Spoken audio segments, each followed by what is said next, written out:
club. So yeah, I used to play here, or Baron used to play here.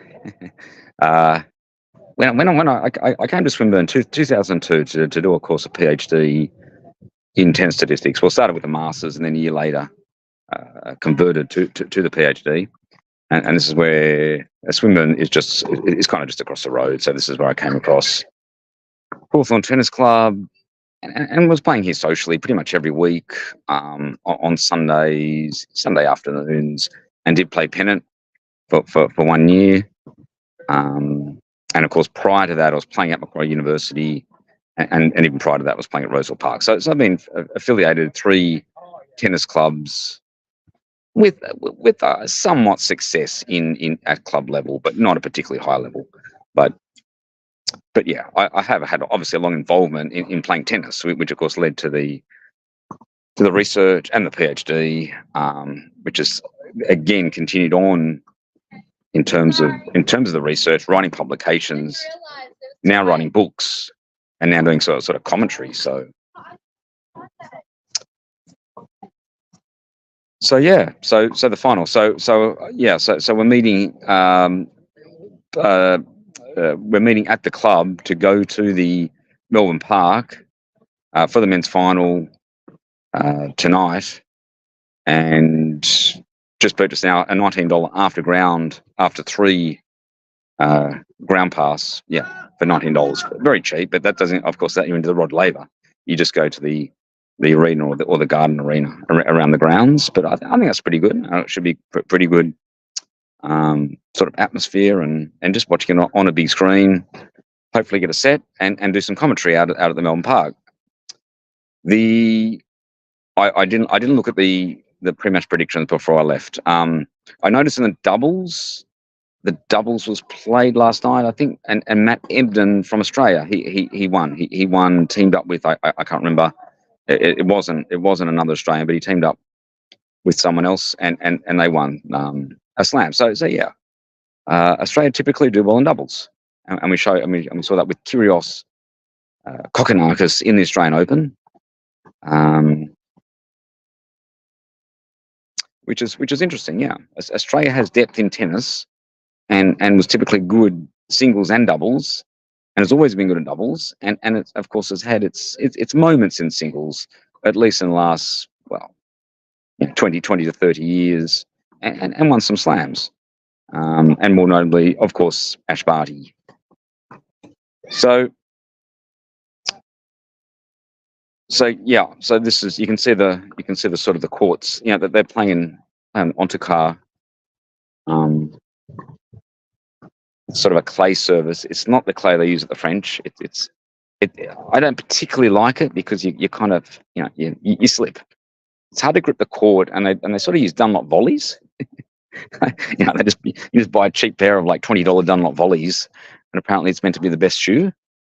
Not a lot of support on it in a Dunlop volley, but at least in terms of the grip, which is why I don't like playing on the undercard. I'd prefer a synthetic grass, or I guess a real grass, or even a hard court for that matter.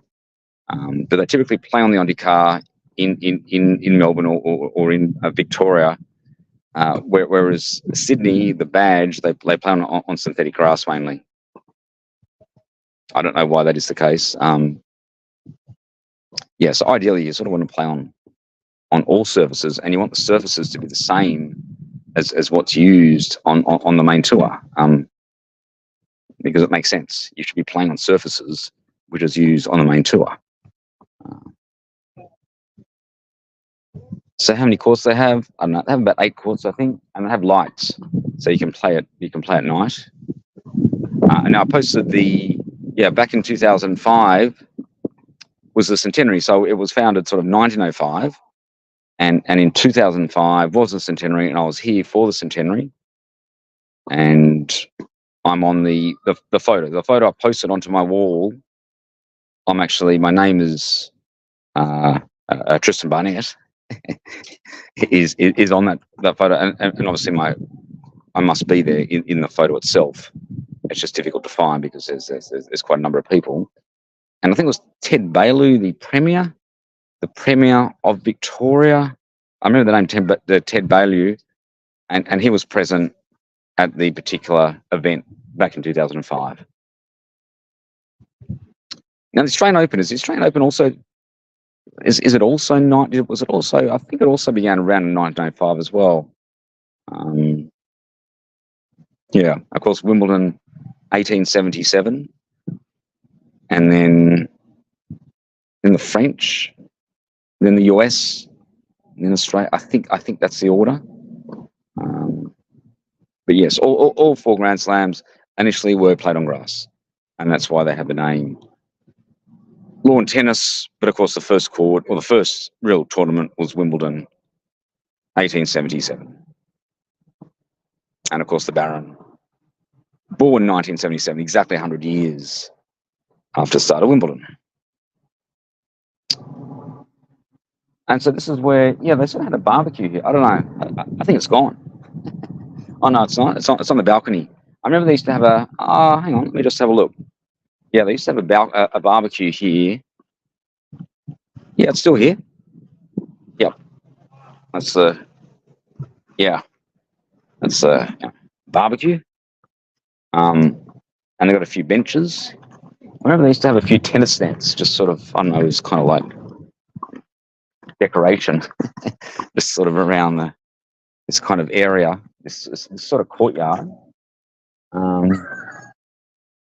They got a flag here. They used to put a flag of the Hawthorn football club team. Yeah, but being Hawthorn, of course, and being AFL is pretty prominent in Victoria. So they used to have the AFL flag on a flagpole, but it's not there at the moment. And I remember we used to sit on this deck here sometimes, because it gets pretty hot in the summer, and it was quite nice. It would sort of cool down in the evenings. We used to sort of sit on this deck. And I noticed they got another barbecue, more of a sort of portable barbecue. So I won't be playing tennis today. I don't even have the right shoes, so I probably wouldn't even be allowed. But I haven't played tennis in a number of years. I played pickleball about a month ago. I had a game of pickleball and won, of course, but I wasn't playing anyone of any sort of talent or experience in pickleball, and kind of just played it. Yeah, I guess you can't play it like tennis. You can't play with topspin. You don't really slice. You kind of just chop the ball. But it's very easy to adapt from tennis to pickleball, which is why a number of players from the tour are playing pickleball. So it's nice. It's good. I think it's good being back in Hawthorn. And Swinburne, just across the road. In fact, you can see Swinburne from here.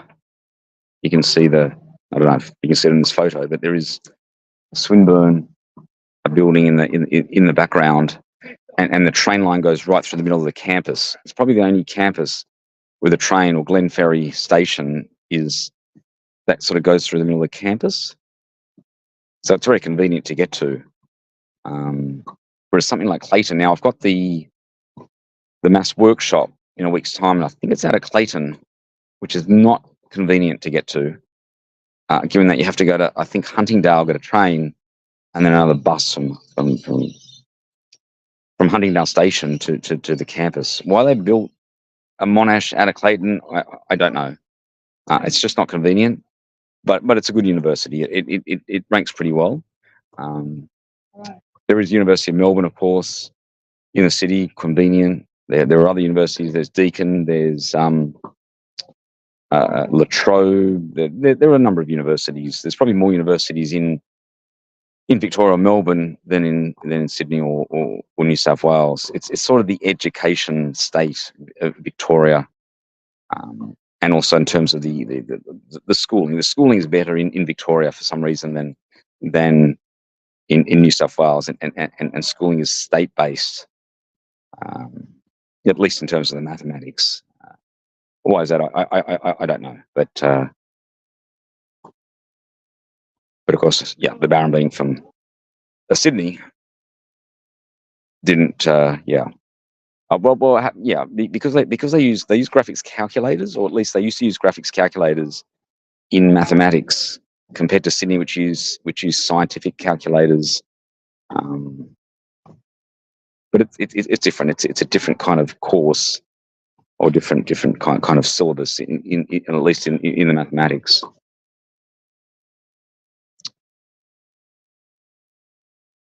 Okay, that's the. I think that's the wrap. So I'll be at the tennis. It's now 3:30. We'll be leaving in about an hour to get a tram to Melbourne Park, and I'll stream the coverage of the Australian Open final. And I think the women's final comes on probably after the men's final. I don't think I'll be hanging around for the women's doubles. I mean, the women's doubles final. The mixed doubles has already been played. The mixed doubles final. I don't know who won. It wasn't Australian or any names that I can recognise. That was the Barron Breaks from Hawthorn.